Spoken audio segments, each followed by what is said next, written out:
প্রকাশ্য ক্ষমা চাইতে হবে। দ্বিতীয় দাবি, আইন শৃঙ্খলা রক্ষাকারী বাহিনী ও দলীয় এবং সন্ত্রাসী কর্তৃক ছাত্র নাগরিক হত্যার দায় নিয়ে স্বরাষ্ট্রমন্ত্রী আসাদুজ্জামান খান কামাল, সড়ক পরিবহন ও সেতু মন্ত্রী ওবায়দুল কাদের হবে।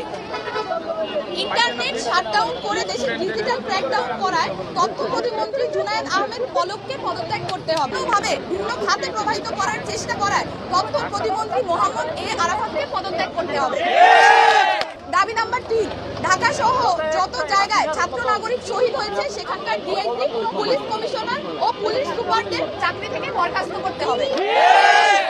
দাবি নাম্বার 4, ঢাকা বিশ্ববিদ্যালয়, জগন্নাথ বিশ্ববিদ্যালয়, জাহাঙ্গীরনগর বিশ্ববিদ্যালয়, রাজশাহী বিশ্ববিদ্যালয় এবং চট্টগ্রাম বিশ্ববিদ্যালয় সহ সারা দেশের প্রত্যেকটি বিশ্ববিদ্যালয় যেখানে ক্যাম্পাসে আইন শৃঙ্খলা বাহিনী কর্তৃক শান্তিপূর্ণ আন্দোলনে হামলা হয়েছে প্রত্যেকটি বিশ্ববিদ্যালয়ের ভিসি এবং প্রক্টরকে পদত্যাগ করতে হবে।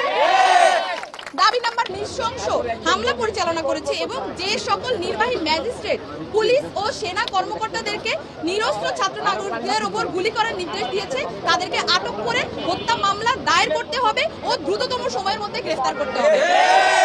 দাবি নাম্বার 6, দেশব্যাপী যে সকল ছাত্র নাগরিক বিশ্ববিদ্যালয়, জাহাঙ্গীরনগর বিশ্ববিদ্যালয়, রাজশাহী বিশ্ববিদ্যালয় এবং চট্টগ্রাম বিশ্ববিদ্যালয় সহ সারা দেশের প্রত্যেকটি বিশ্ববিদ্যালয় এবং শিক্ষা প্রতিষ্ঠানে ছাত্রলীগ নামক সন্ত্রাসী সংগঠন সহ সকল লেজুর ভিত্তিক ছাত্র রাজনীতি নিষিদ্ধ করে দ্রুততম সময়ের মধ্যে নিয়মতান্ত্রিকভাবে ছাত্র সংসদ কার্যকর করতে হবে।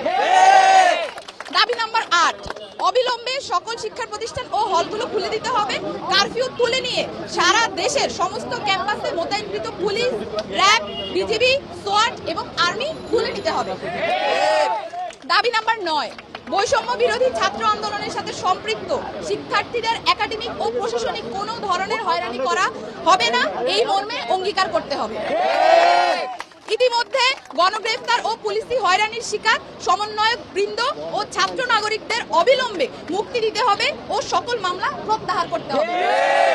এই ছিল আমাদের 9 দফা দাবি এবং এই 9 দফা দাবিকে সামনে রেখে আমরা আমাদের আন্দোলন পরিচালনা করছি এবং আজকেও আমাদের যে কর্মসূচি, সেই কর্মসূচি থেকে আমরা বলতে চাই অবিলম্বে অতি দ্রুত আমাদের যে 9 দফা দাবি সেটা মেনে নিতে হবে।